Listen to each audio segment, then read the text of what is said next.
रायगड जिल्ह्यात शिवसेना आणि शेकाप महिला आघाडीत रणकंदन माजले आहे। दोन्ही बाजूकडून जोरदार घोषणाबाजी आणि आरोपांच्या फैरी झाडल्या जात आहेत। मुसळधार पावसाने वित्तहानीबरोबरच जीवितहानी देखील झाली। मुरुड तालुक्यातील मिठेखार येथे संरक्षक भिंत कोसळून विठा मोतीराम गायकर या 75 वर्षीय वृद्ध महिलेचा मृत्यू झाला। या कुटुंबातील लोकांचे सांत्वन करायला गेलेल्या राजकीय पक्षांच्या नेत्यांमध्ये शिवसेना आणि शेकाप महिला आघाडीचा समावेश होता। तेथे या दोन महिला आघाडीमध्ये शाब्दिक चकमक उडाली, त्याचा व्हिडिओ व्हायरल झाला आहे। शेकाप नेत्या चित्रलेखा पाटील यांनी संरक्षक भिंत कोसळलेली पाहून 50 खोके असा उल्लेख करताच तेथेच वाद पेटला। तेथे घडलेल्या घटनेचे बुधवारी सकाळी पडसाद उमटले।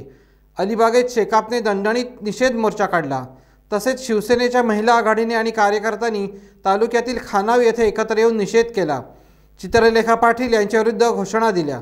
शिवसेनेच्या मानसी दळवी आणि शेकापच्या चित्रलेखा पाटील यांच्यात जोरदार संघर्ष पेटला आहे।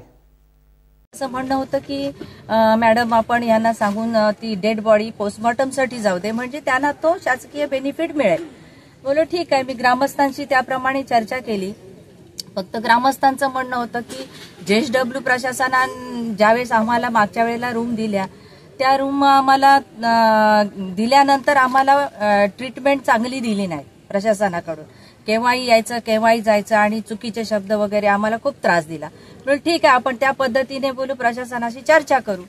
दुसरी गोष्ट म्हणजे मी तिथे आमदार साहेबांच्या वतीने हे आश्वासन दिलं की असं तात्पुरतं पुनर्वसन होण्यापेक्षा आपण कायमस्वरूपी जागा तुम्ही उपलब्ध करू, हे सांगा कुठे असेल तर। कलेक्टर साहेबांशी मी बोला, आमदार साहेबांना बोलायला सांगून आपण तेही कायमस्वरूपी पुनर्वसन करू। इथपर्यंत सगळ्या गोष्टी झाल्या, ते तयार सुद्धा झाले। त्यावेळेस नंतर थोड्याच अवधीने मोहिते साहेब आले। अगोदर शिवसेनेची उभाटाची टीम तिथे आली होती, तेही पाहणी करायला आले होते। अगदी व्यवस्थित जवळजवळ 1.5 तास आम्ही त्या लोकांना समजून सगळं व्यवस्थित पार पाडलं। आणि तिने आल्या म्हणजे कसं असतं, आज त्या गावावर ही शोककळा पसरलेली, त्यांच्या गावातील एक वृद्ध महिला गेलेली, तिला बघायला सुद्धा जाण्याचं किंवा तिचं अंतिम दर्शन घेण्याचं सुद्धा त्यांनी मनोधैर्य दाखवलं नाही। उलट हे काय चाललंय, हे कसं चाललंय, हा भ्रष्टाचार आहे आणि अतिशय चुकीच्या पद्धतीने म्हणजे प्रशासनावर कारवाई करा ह्या पद्धतीने ती तिथे वक्तव्य करत होती। मी त्यावेळेस कसं, ती वेळ ती चांगली योग्य नव्हती आणि ठिकाणही योग्य नव्हतं, ही परिभाषा वापरण्याची, आणि ती जागाही नव्हती आणि वेळही नव्हती। सामोपचाराने आम्ही घेतलं तरी सुद्धा मोहिते साहेब बोलत होते, ताई लोकांचा उद्रेक होईल असं वक्तव्य करू नका, बाकी सगळं बोलणं झालेलं आहे, तुम्ही सामोपचाराने चर्चा करा। पण चर्चा करायचा तिचा उद्दिष्टच नव्हता, कारण तुम्ही आतापर्यंत जर पाहिलं प्रत्येक ठिकाणी म्हणजे प्रेताला गेली तरी 50 खोके आणि कोणत्या मंदिराच्या कार्यक्रमाला गेली तरी 50 खोके। आता 50 खोक्यांचा विषय हा मागच्या बॉडीत होता, 50 खोके घेऊन आमचे आमदार गेले असा त्यांचा आक्षेप होता।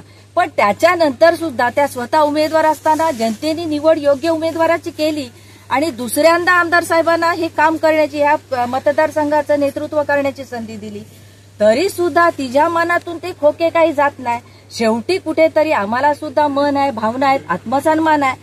मग मी माझ्या परिभाषेमध्ये त्याचं उत्तर दिलं। ते तुम्हाला मी म्हटलं ना, जे घडलं ना ते फारच खालच्या पातळीला राजकारण चालतंय असं आपल्याला दिसून येतं।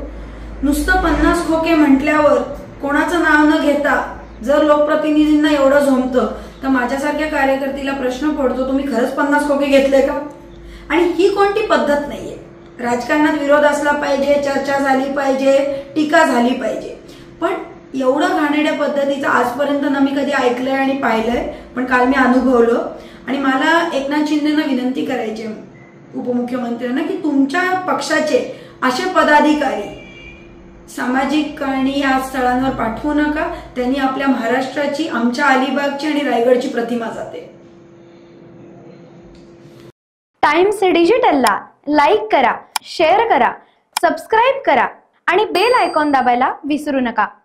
Times digital.